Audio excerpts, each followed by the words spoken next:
Meus irmãos, graça e paz da parte de Cristo, nosso Senhor, estamos começando mais um Senop, Seminário para Novos Pregadores. E é muito bom estar com você mais uma vez nesta aula online, aqui direto do estúdio, do nosso Senop. É muito bom ter você nestes dias que estamos falando sobre o pregador, e o pregador como líder. E a gente está destacando uma característica deste líder, que é o líder ousado. Quem esteve conosco nas nossas aulas, na aula passada, a gente falou, ou nós falamos, sobre o líder ousado é aquele que tem firmes convicções. E um líder que tem firmes convicções, ele não para diante da indiferença das pessoas, ele também trabalha com os recursos que Deus coloca em sua mão. E hoje nós queremos falar sobre as ameaças. Um líder convicto, ele não foge diante das ameaças, ele não se amedronta diante das ameaças. E eu quero convidar você a meditar conosco neste tema, nessa mais uma aula do líder ousado. Bem, e para isso eu quero convidar a você a ler um texto comigo em 1 Samuel, capítulo de número 17, versículos de 45 a 47. O texto é muito conhecido e ele vai servir para embasar não somente essa parte da nossa aula, mas como outras partes também. Diz assim o texto, 1 Samuel 17, 45 a 47. Davi, porém, disse ao filisteu, tu vens a mim com espada e com lança e com escudo, porém eu venho a ti em nome do Senhor dos exércitos, o Deus dos exércitos de Israel, a quem tens afrontado. Hoje mesmo o Senhor te entregará na minha mão, e ferir-te-ei, e tirar-te-ei a cabeça, e os corpos do arraial dos filisteus darei hoje mesmo às aves do céu e às feras da terra, e toda a terra saberá que há Deus em Israel. E saberá toda esta congregação que o Senhor salva, não com espada, nem com lança, porque do Senhor é a guerra, e Ele vos entregará na nossa mão.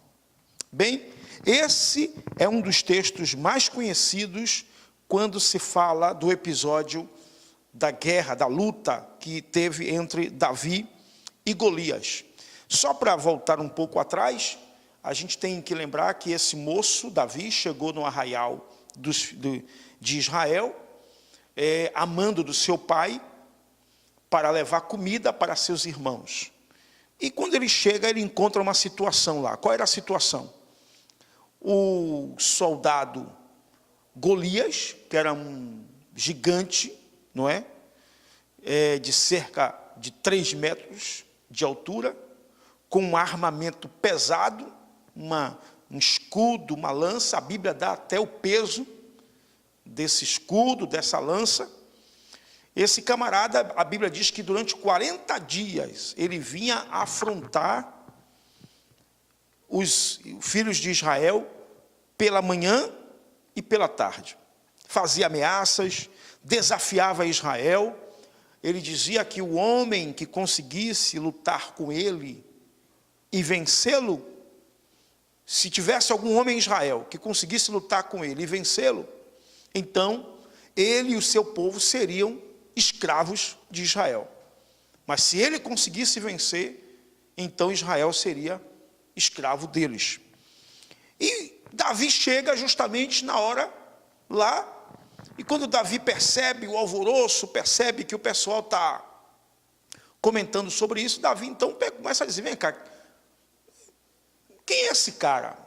E o que vai dar ao homem que conseguir vencer esse camarada? Essa conversa de Davi começa a se espalhar ali no meio dos soldados. Os irmãos de Davi acham um absurdo aquela posição de Davi, acha que uma pessoa como ele não era para fazer esse tipo de desafio. O irmão dele chega até a dizer, olha, você não está aqui por outra coisa, senão para ver a guerra, para bisbilhotar. E Davi termina chegando na presença do rei de Israel. O rei também não acredita que Davi seja capaz de vencer o gigante. Então Davi diz assim, olha, eu sou capaz sim, eu posso derrubar esse gigante. Eu vou lhe contar uma experiência, e a gente falou aqui na aula passada, que as convicções de um líder, de um pregador, de um homem de Deus, elas são embasadas em suas experiências. E nós indagamos aqui, qual é a experiência que você, homem de Deus, pregador, servo de Deus, tem com o Senhor? Davi teve uma experiência incomum. Ele contou a experiência, disse que tinha vencido um urso e um gigante, um urso e um leão, que tinham vindo pegar as ovelhas do rebanho dele. E ele, com as mãos, tanto um como o outro, ele pegou, venceu, defendeu. E ele disse ao rei, o Deus que me deu vitória contra o urso e o leão, é o mesmo Deus que me dará vitória contra este incircunciso. Nós falamos também aqui que Davi tinha uma visão diferente. Davi não focava o problema. Todos os soldados estavam olhando para o problema, estavam olhando para o gigante, o tamanho do gigante, a força do gigante, a arma do gigante, a habilidade do gigante, a musculação do gigante. Davi não. Davi o considera apenas como um filisteu. Davi diz, quem é este filisteu para afrontar o Senhor dos exércitos? Aqui está a diferença de um homem de Deus, de um líder ousado, sobre quem está a autoridade de Deus. Ele não olha o problema, ele não olha o tamanho da ameaça, ele não olha o tamanho do problema, ele olha para o Deus que está acima desse problema. Então, enquanto todo mundo o via como um gigante, um campeão, ele o viu apenas como um filisteu. E isso é que faz toda a diferença. Como é que você vê o seu problema? Como é que você vê a sua ameaça? Você vê a sua ameaça, o seu obstáculo, o seu problema como algo maior do que você? Se você tem essa visão de que o seu problema é maior do que você, então você tem muita probabilidade de não vencer os seus problemas. Mas quando você percebe que o seu problema não é invencível, não é insolúvel, quando você percebe que o seu problema tem uma solução, então você começa a entrar no caminho de um sucesso, de uma grande vitória. Nós vimos aí nas Olimpíadas, não é? O exemplo, vamos dar um exemplo aqui, talvez seja um exemplo medíocre, mas a seleção brasileira entrou nas Olimpíadas desacreditada. Qual era a imagem que nós tínhamos da seleção brasileira? Qual era a imagem? Alunos, qual era a imagem que nós tínhamos? A imagem de 2014, de um perdedor, a imagem do 7-1. E por ironia, o final da Olimpíada, o final de futebol nas Olimpíadas, foi contra a Alemanha. Aí o Brasil começou, não tomava gol, também não fazia gol. Teve um jogo que o povo começou a gritar, olê, olê, olá, Martá, Martá. Lembrando dos 5-0, né, que a seleção, dos 5-0 que a seleção feminina tinha dado em outro time, que eu esqueci agora. Então, a seleção estava desacreditada, mas aquele treinador continuou fazendo o seu trabalho. No próximo jogo, estava em campo. A seleção estava lá em campo, mesmo debaixo das vaias, mesmo debaixo do descrédito, e foi debaixo do descrédito que eles conseguiram a medalha de ouro. Porque um líder, há uma diferença, um líder não pode ficar de camarote, olhando o problema, olhando os problemas se agigantarem sobre ele. Um líder toma decisões. Um líder encara o problema de frente. Um líder não pode ver o problema como uma ameaça enfrentável, se é que podemos usar este termo. E hoje eu quero falar para você que um líder não se amedronta diante das ameaças. Você sempre vai lidar com ameaças. Um homem de Deus, um pregador do evangelho, um pastor, um líder, ele sempre vai se deparar com gente que vai lhe ameaçar, que vai lhe desprezar, que vai querer acabar com o seu ministério, acabar com a sua vida. As palavras do gigante para Davi foram palavras de desprezo. Vocês não tinham homem em Israel e mandaram para mim uma criança? Pois bem, menino, eu vou te entregar às aves dos céus, eu vou acabar com você hoje. Em outras, parafraseando, você não é nada, eu sou um guerreiro, eu sou um gigante, eu sou um campeão de guerra, você não é nada, eu vou acabar com você, eu vou arrasar com você.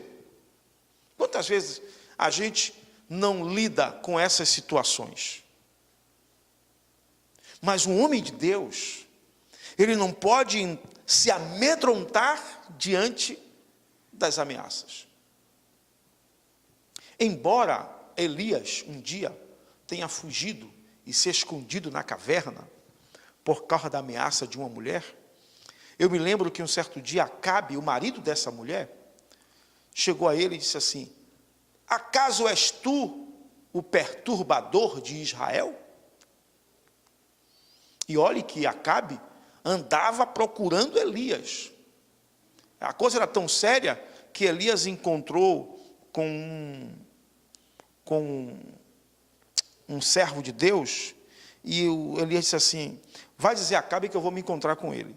Aí esse rapaz falou, era até um etíope, esse rapaz falou: olha, eu tenho medo de falar isso para o rei, porque Deus guarda você. Vai, Deus, onde você, esse tempo todo, Deus guardou você, de maneira que Acabe não consegue te encontrar. Vai que eu vou dizer para o rei que você está aqui, aí quando você chega aqui, Deus já pegou você e já escondeu.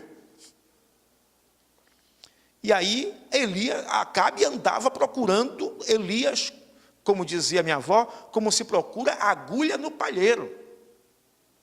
Aí Elias sim tem a oportunidade de encontrar com ele: é tu e a tua casa, porque deixaste os mandamentos do Senhor para seguir a Baal. Então, aí está um sinal de autoridade, de ousadia da parte de Deus. O sinal de alguém que não se amedronta diante das ameaças, diante dos deboches. Esse menino diz assim: tu vens a mim com espada e com lança e com escudo, porém eu venho a ti em nome do Senhor dos Exércitos. É interessante que na vida do líder cristão, do líder servo de Deus, de um líder espiritual, a razão da sua ousadia não é suas habilidades, não é suas graduações. Eu não vou temer o outro, não é porque eu tenho capacidades seculares. Ele diz assim: eu vou a ti, você vem a mim com espada e com lança e com escudo, porém eu venho a ti em nome do Senhor dos Exércitos. Essa autoridade era embasada na fé que ele tinha no Senhor. Vocês estão entendendo, queridos? Aqui está a razão da nossa autoridade. Aqui está a razão da nossa ousadia. A razão das nossas convicções. É que nós sabemos que tem um Deus que está conosco.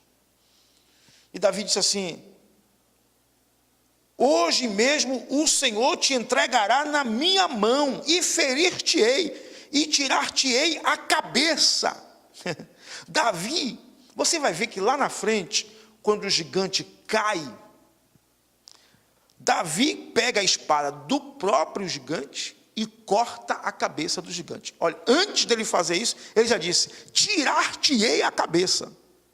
Davi, não se sabe por quê, ou sabemos, Davi já tinha convicção de que não somente acertaria aquela pedra, de que não somente o gigante cairia com o impacto daquela pedra, como ele já via a cena dele pegando a espada e cortando a cabeça do gigante. Meu querido, eu quero que você entenda isso.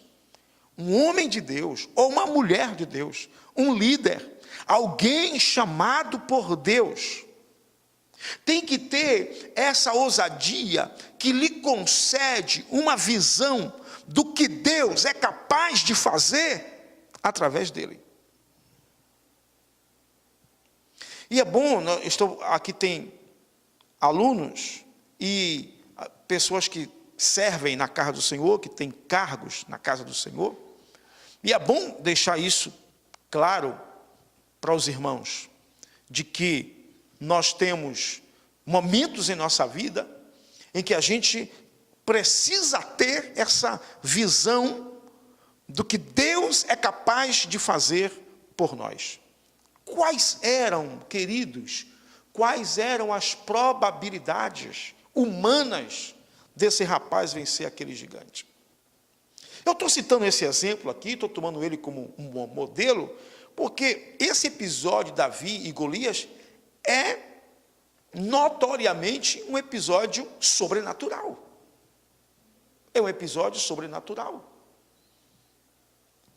Meu querido irmão Ezequiel, o que me chama a atenção também nesse texto, no versículo 37, na qual o líder, além de ele ter convicção de que Deus estava com ele, né, que Deus livraria ele do gigante, assim como Deus livrou ele do urso e do leão, ele também teve apoio, na qual muitos não acreditavam nele, mas quando ele falou da sua experiência anterior, né, com os animais que tinha derrotado, sim, teve um apoio do rei Saul. do rei Saul. Né, e o rei Saul apoiou ele, e aqui no versículo 37 diz assim: disse mais Davi: o Senhor me livrou da mão do leão e do urso, ele me livrará da mão deste filisteu. Então disse Saul a Davi: vai-te, embora o Senhor seja contigo. Glória a Deus. Então ele teve um apoio, né? Ele viu que não estava sozinho. Ele teve o apoio do rei. E muito ruim quando uma pessoa, ele se encarrega de fazer algo e ele olha para os quatro cantos e nem encontra apoio. Né? É verdade. O líder tem que ter o apoio de alguém. Exatamente. Isso é... A semana passada, retrasada, eu fui ministrar a palavra lá na Ilha Amarela e o pastor Genesi, ele tem aquele carinho conosco quando a gente vai atender a missa. Então ele dá aquele apoio de satisfação e isso encoraja a gente. Né? A gente não se sente sozinho. Então a gente encontra um ombro amigo na qual a gente pode confiar. Né? e foi... nos dá mais certeza do que nós vamos fazer. E foi bom, irmão Ezequiel, o senhor tocar neste assunto, porque a gente percebe os caminhos que Davi tomou para ir até o gigante. Davi não foi... Aqui eu quero falar sobre a importância da liderança sobre nós.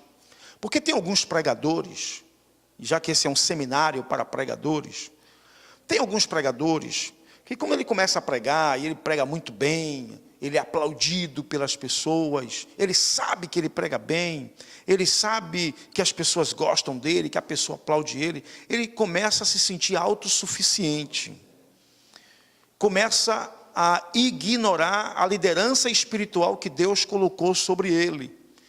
Então, ele não é mais pastoreado, ele não é mais acompanhado, ele não vai debaixo da bênção do seu pastor para pregar aqui ou ali. Às vezes, seu pastor nem sabe onde ele está. Davi começou conversando com o povo ali, mas depois Davi foi parar aonde? Na presença do rei. Inclusive, o rei se disponibilizou a colocar sua roupa de guerra em Davi, e Davi aceitou. Era o líder dele que estava dizendo. Davi sabia que a roupa de Saul era fora do tamanho dele, não tinha nada a ver, mas Davi aceitou. Mas Davi percebeu que ele não podia andar com aquela roupa.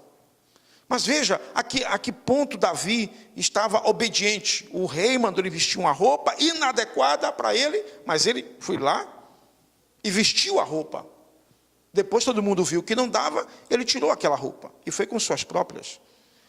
Então, mas Davi foi conversar com o rei. Muito obrigado, irmão, por essa observação. E Davi saiu debaixo da bênção do rei.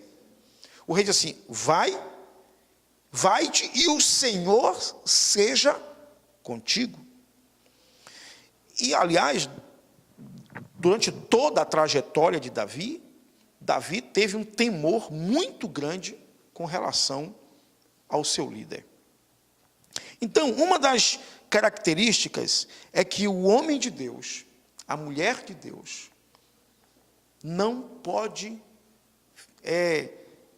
se amedrontar diante das ameaças. Eu não quero dizer com isso que você não tenha um momento de falta de medo. Não, medo todos nós temos. O medo, aliás, é um mecanismo do psiquismo humano. É um mecanismo de defesa do psiquismo humano, que aponta que há um perigo, e que nos alerta para um perigo, nos alerta para uma ameaça. O medo é normal.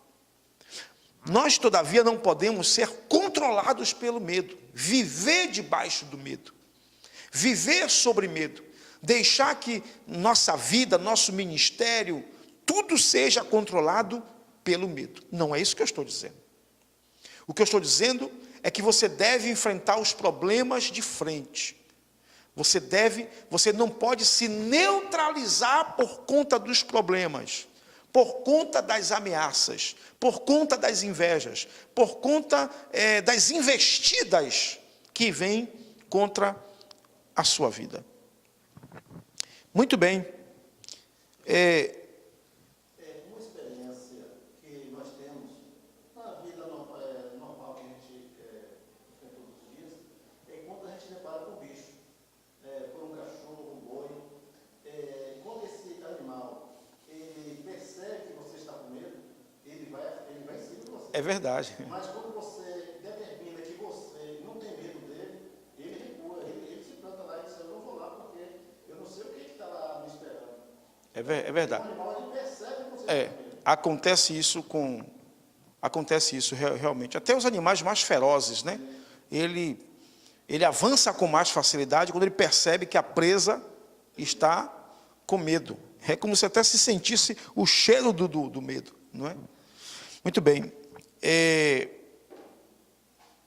A outra característica de um líder convicto,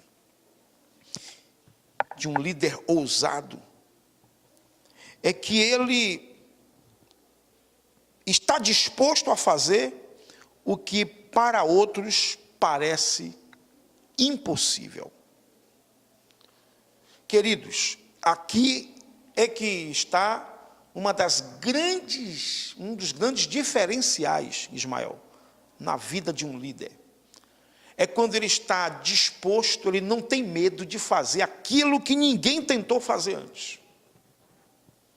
Eu sei que na minha experiência como pastor, como missionário que fui no interior da Bahia, eu encontrei, no interior de Goiás também, eu encontrei muita gente que disse: isso aqui não vai dar certo, isso aqui não dá certo. Isso aqui não dá porque já tentaram fazer isso. Ou, aliás, ninguém nunca tentou fazer isso. Por que o senhor vai fazer? Um líder, ele tem que estar pronto a fazer o que ninguém fez. Eu vou dar um exemplo para você, alguns exemplos. Por exemplo, Moisés. Moisés tirou um povo do Egito que estava escravo há cerca de 400 anos, debaixo do poder de um imperador déspota. de um imperador que não estava disposto a libertar aqueles escravos. Moisés entrou e saiu com o povo. Claro, ele fez isso pelo poder de Deus. Claro. Mas ele se deixou usar por Deus para fazer aquilo que ninguém teria coragem de fazer. Um outro exemplo, Noé. Noé construiu uma arca, como eu já falei aqui numa outra aula, com proporções navais, com a sua família, numa época em que se acredita que nem chovia. E esse Noé, eu quero até corrigir aqui, que teve uma aula aqui que eu falei que foi 1 ano que Noé levou construindo a arca, e Noé levou construindo a arca, foram 100 anos. 100 anos. Construindo uma arca, falando de um episódio que não tinha como acontecer naqueles tempos, um dilúvio que destruiria toda a terra, e que quem quisesse se salvar, que entrasse naquela arca. Então Noé fez o que para os outros parecia ser impossível.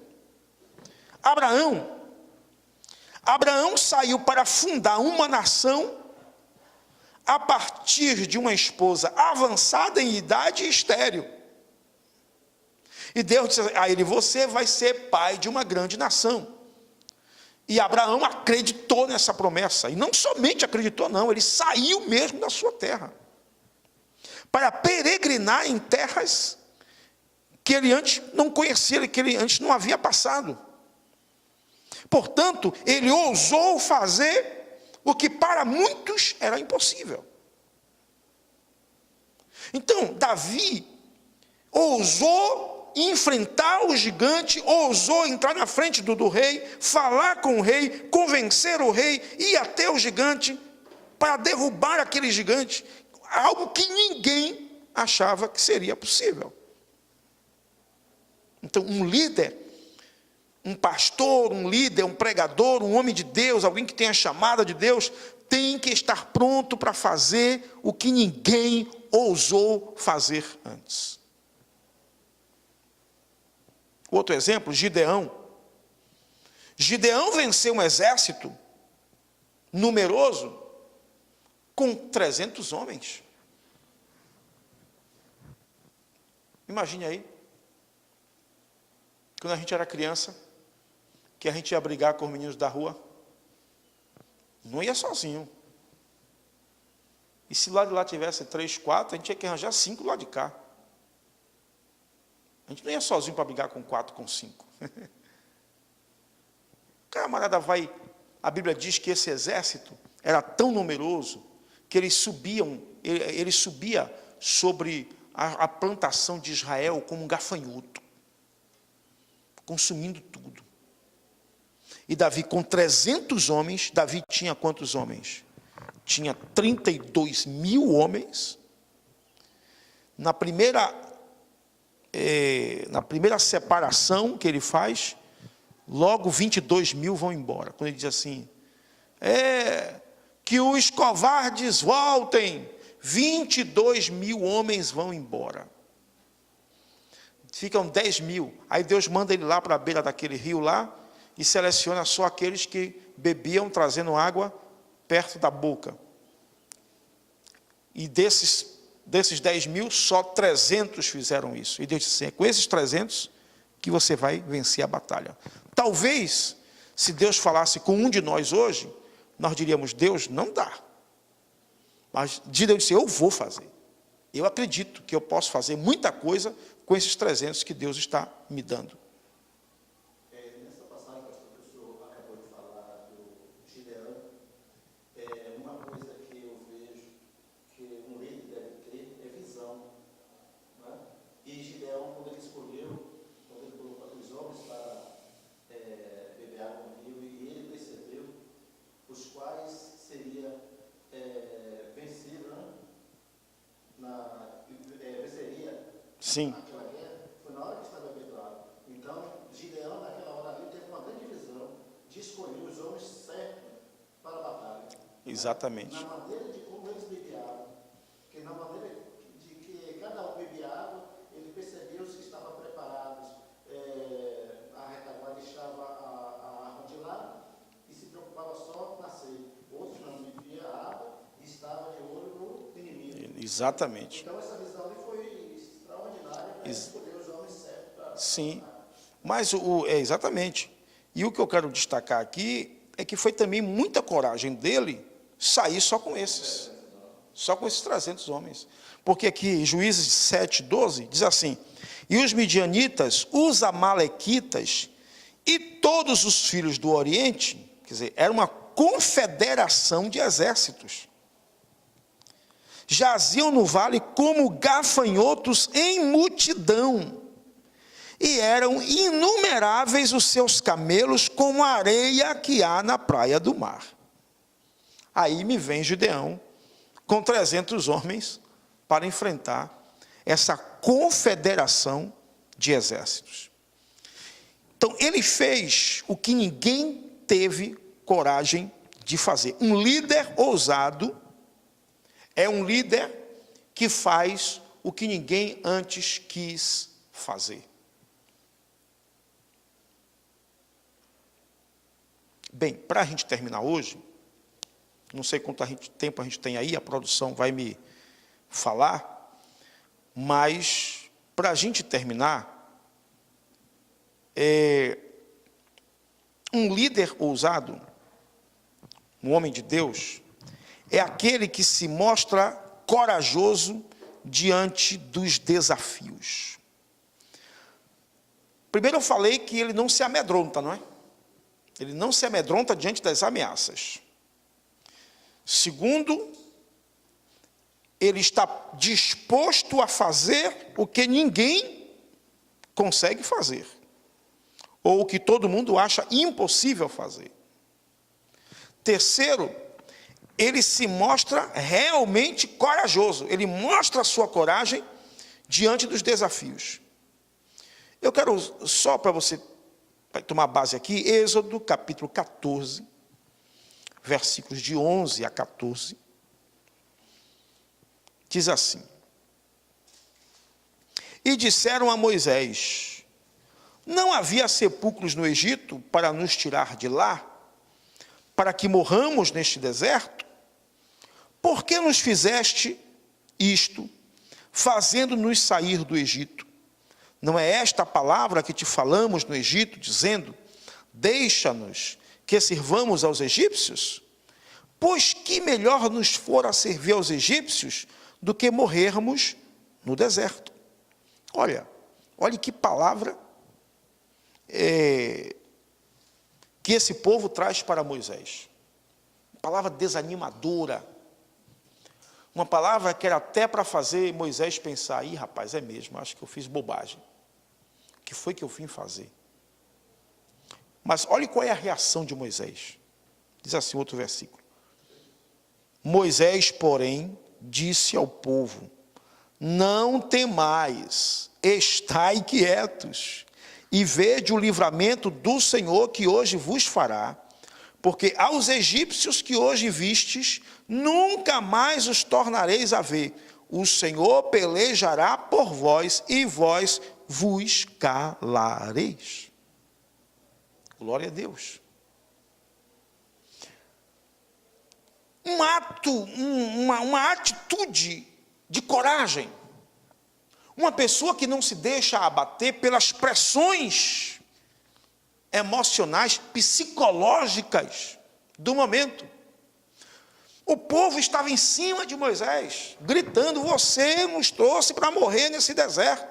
Seria melhor você deixar a gente lá no Egito. Que líder subsiste a um clamor desse? Você imagina, você está numa igreja e o povo em cima de você dizendo: olha, você errou, você tomou o caminho errado, a gente está vivendo essa situação hoje aqui por sua causa, a gente estava bem do jeito que estava, mas você resolveu mudar, você resolveu ousar a ser audacioso. Qualquer líder ficaria com a mão na cabeça, desesperado, sem saber o que responder. Mas Moisés, nesse momento, tem uma palavra de ânimo. Moisés não somente se mostra animado, como Moisés anima as pessoas que estão desesperadas, que estão sem saber o que fazer. Aqui é uma característica forte de um líder, de um homem de Deus. Eu estou, meu querido, você que está na internet aí, o que nós estamos ensinando nesse seminário é que o pregador do Evangelho, ele também tem um potencial de liderança, ele também é líder, ele é um homem de Deus. E como homem de Deus, ele precisa ter essas características. Quantas vezes não disseram para você parar o seu ministério? Quantas vezes não caluniaram o seu ministério? Não caluniaram, fizeram com que, tentaram destruir o trabalho que você vem construindo há muito tempo. A galera, o pessoal aqui parece que tinha esquecido que Moisés, lá no Egito, através dele e de Arão, o Deus trouxe as 10 pragas. O pessoal parece que esqueceu que através de Moisés, Deus os tirou do Egito. Esqueceram das maravilhas de Deus, só lembraram dos problemas. Mas Moisés se mostra corajoso. Moisés se mostra não somente corajoso, Moisés se mostra disposto a animar até aqueles que estavam trazendo palavras negativas sobre Moisés. Eles: não temais, estai quietos e vede o livramento do Senhor que hoje vos fará, porque aos egípcios que hoje vistes, nunca mais os tornareis a ver. O Senhor pelejará por vós e vós vos calareis.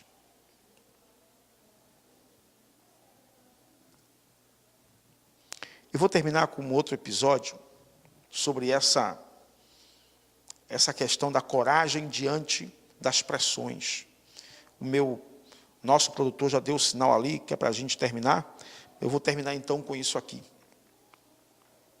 Tem um texto em Números, capítulo 14, versículos de 2 a 9, que diz assim, Números 14, de 2 a 9.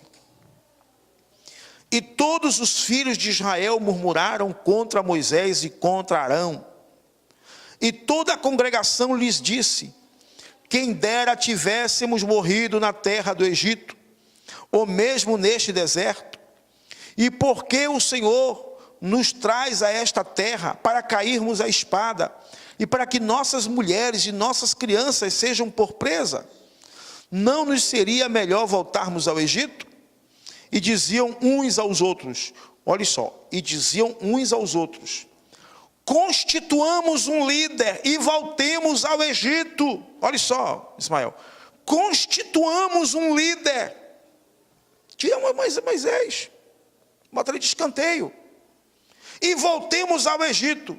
Então Moisés e Arão caíram sobre os seus rostos perante toda a congregação dos filhos de Israel. E Josué, filho de Num, e Caleb, filho de Jefoné, dos que espiaram a terra, rasgaram as suas vestes. E falaram a toda a congregação dos filhos de Israel, dizendo: a terra pela qual passamos a espiar é terra muito boa. Se o Senhor se agradar de nós, então nos porá nesta terra, e nula dará, terra que mana leite e mel. Então somente não sejais rebeldes contra o Senhor, e não temais o povo dessa terra, porquanto são eles nosso pão. Retirou-se deles o seu amparo, e o Senhor é conosco, não os temais. Quando todo mundo dizia que não, quando havia uma ameaça de tirar Moisés da liderança, de voltar para o Egito, 2 homens se mostraram como líderes corajosos. Se levantaram, fizeram com que o povo enxergasse o outro lado, com que o povo se voltasse para a promessa de Deus, tirasse a visão do problema, da adversidade, e se voltasse para a promessa do Senhor. Esta deve ser a postura de um líder, de um homem de Deus, que é convicto que é cheio de ousadia, que sabe que o seu Deus é com ele, que ele não foi chamado por homem algum, antes foi chamado por Deus, seu ministério lhe foi dado por Deus. Que Deus em Cristo te abençoe, que a sua vida seja essa vida de homens, como a vida de homens como Moisés, Josué e Caleb, Gideão, Noé, tantos outros na Bíblia, que não pararam, ou não pararam diante da adversidade e não se curvaram diante das ameaças. Deus em Cristo te abençoe. Até o próximo programa, até o nosso próximo seminário. E se você quer continuar recebendo nossos vídeos, se inscreva em nosso canal, acesse aqui os nossos contatos e compartilhe nossos vídeos para que outros sejam abençoados com os ensinos da Palavra de Deus, aqui direto dos estúdios do nosso Senop, Seminário para Novos Pregadores. Deus te abençoe e até a próxima aula, se Deus quiser. Agora vamos à tarefa da semana. Nós queremos que nossos alunos, durante esta semana, faça uma redação ou elenque, faça uma lista de tudo aquilo que acontece quando um homem de Deus ousa, quando um homem de Deus assume tomar atitudes de coragem, quando ele ousa fazer alguma coisa que ninguém antes fez. O que é que acontece? Quero que você faça aí uma lista de pelo menos 5 coisas que acontecem quando a gente ousa fazer algo diferente ou algo que todo mundo acha que é impossível. Essa é a nossa tarefa da semana e a gente se encontra na próxima aula em nome do Senhor Jesus. Um grande abraço.